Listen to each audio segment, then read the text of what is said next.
जो ताज़ा तरीन इत्तलात मौसूल हो रही हैं उसके मुताबिक अब इमरान खान की रिहाई का खेल सनसनीखेज मरहले में दाखिल हो चुका है। कल रात से ट्रंप इंतजामिया की जानिब से आने वाली ट्वीट्स के बाद इमरान खान की रिहाई का मामला जो पहले ही ग्लोबल था वो और ज़्यादा एक्सपेडाइट होता दिखाई दे रहा है और अब अमेरिका, बरतानिया, कनाडा हर जगह से मुसलसल आवाज़ें उठना शुरू हो गई हैं कि फ्री इमरान खान, रिलीज़ इमरान खान, और प्रेशर बढ़ रहा है। यहाँ तक कि हुकूमती वुज़रा अब ये बयानात देने लगे हैं कि पाकिस्तान का फ़ैसला हम पाकिस्तानी खुद करेंगे, कोई अमरीकी या अफ्रीकी आगे हमें ना बताए कि हमने क्या करना है। तो वो प्रेशर, वो हीट जो है वो अब फील होना शुरू हो गई है। फिर सहाफ़ियों ने उनसे पूछा, बल्कि वज़ीर दिफ़ा ख्वाजा आसिफ ही ये कह रहे थे कि पाकिस्तानियों का फ़ैसला हम पाकिस्तानियों ने करना है। तो सहाफ़ियों ने उनसे पूछा, आप तो खुद ही कहते थे कि अमेरिका हमारा वेंटिलेटर है, तारे उधर जुड़ी हुई हैं। तो फिर उन्होंने खैर क्वेश्चन का आंसर करने की कोशिश की। जब अपने तक बात थी तो वो कह रहे थे अमेरिका हमारा वेंटिलेटर है।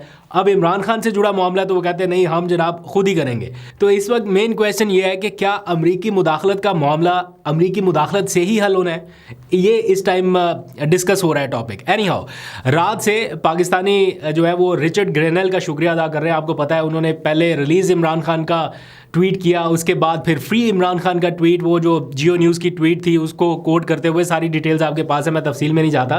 तो पाकिस्तानी जो है वो अब रिचर्ड ग्रेनेल का शुक्रिया अदा करने में लगे हुए हैं। पूरा ट्विटर टाइमलाइन जो है ना वो भरी हुई है और बीच बीच में कोई याद करवा रहा है कि जियो न्यूज़ का भी शुक्रिया अदा करना है, क्योंकि उनके ट्वीट की वजह से जो मामला इतना ज़्यादा हाईलाइट नहीं था वो बिल्कुल ग्लोबल लेवल पे चला गया और उसके ऊपर इतनी ज़्यादा डिस्कशन होने लगी कि एक के बाद एक ट्वीट्स आना शुरू हो गए। रिचर्ड ग्रेनेल के साथ साथ फिर उनके और भी बहुत सारे साथी मिल गए।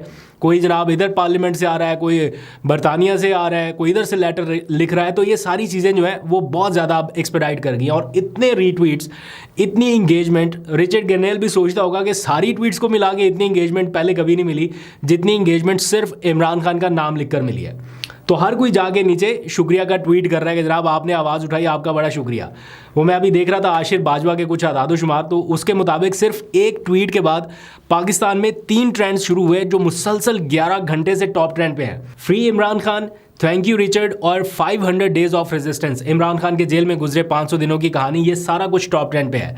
खैर, इस मामले में अब ये तो फैक्ट है कि इमरान खान की सारी रिहाई जो है ये खाली ट्वीट्स के ज़रिए ही तो नहीं होनी, थोड़ा रियलिस्टिक भी होना पड़ेगा, कुछ ऐसा माहौल बनाना पड़ेगा कि ये रिहाई तक मामला आ सके। खाली उधर से ट्वीट्स आ जाना और फिर वो एक तनकीद का सिलसिला शुरू हो जाता है कि जनाब जिसके ख़िलाफ़ आप बड़े बोलते थे अब उसी से मदद मांग रहे हैं। तो ये सारा नैरेटिव दूसरी साइड से भी आ रहा है।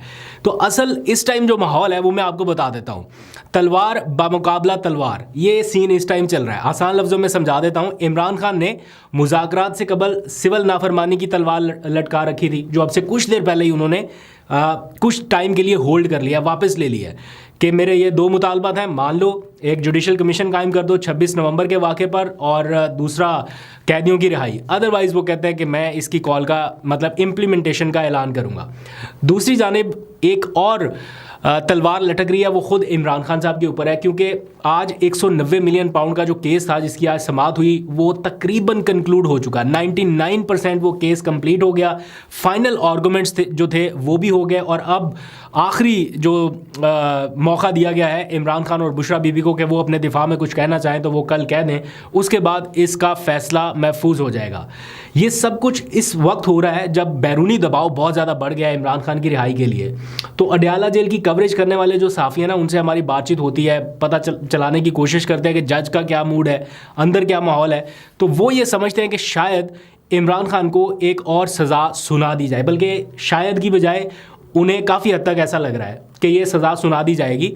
या फिर ये हो सकता है दूसरे ऑप्शन के तौर पे कि फ़ैसला महफूज रख लिया जाए और कोई बारगेनिंग के लिए उसको इस्तेमाल किया जाए। आज पार्लियामेंट के इजलास में भी हमने देखा मुज़ाकरात का माहौल, बातें, ये सब कुछ हुआ, कुछ हौसला अफजा माहौल देखने को मिला। ये कहा जा रहा है कि जनाब बैठें, बातचीत करें, बहुत सारे प्रपोजल्स आ रहे हैं हर तरफ से। तो इस मौके पर अगर इमरान खान को एक और सज़ा सुना दी जाती है तो उससे पूरे टेम्परामेंट का पता चल जाएगा कि बातचीत का माहौल है या नहीं है। और अगर ये मामला होल्ड ऑन हो जाता है, यानी उनका फ़ैसला महफूज हो जाता है लेकिन सज़ा सुनाई नहीं जाती, दैट मीन्स के सारे स्टेक होल्डर्स का इत्तेफाक है कि बातचीत की तरफ ले जाया जाए इस मामले को। अब हुकूमत को भी एहसास हो रहा है और बहुत शिद्दत से हो रहा है कि अब वो ऐसे ही इन मामलात को बहुत ज़्यादा देर तक नहीं खींच सकते। मतलब ठीक है 1 साल 1.5 साल आपने चला लिया, लेकिन इतना ज़्यादा इसको कितना खींचें। इमरान खान अगर कमजोरी दिखा देता तो फिर अलग बात थी ना कि इमरान खान कमजोर पड़ गए। वो तो कह रहे हैं मुझे बेशक जेल में रखो, 500 दिन की बजाय 5 साल जेल में और रखो, नहीं टूट रहा। मैंने 5 साल का है, वो तो 500 साल की बात करते हैं। तो अब इस सारे माहौल में वाज़े इशारे जो मिल रहे हैं वो ये है कि हुकूमत मुज़ाकरात के लिए तैयार है, लेकिन इसकी कामयाबी के लिए इमरान खान की ही गारंटी मांगी जा रही है कि वो गारंटी दे कि अगर मामला तय हो जाता है तो फिर वो इससे पीछे नहीं हटेंगे।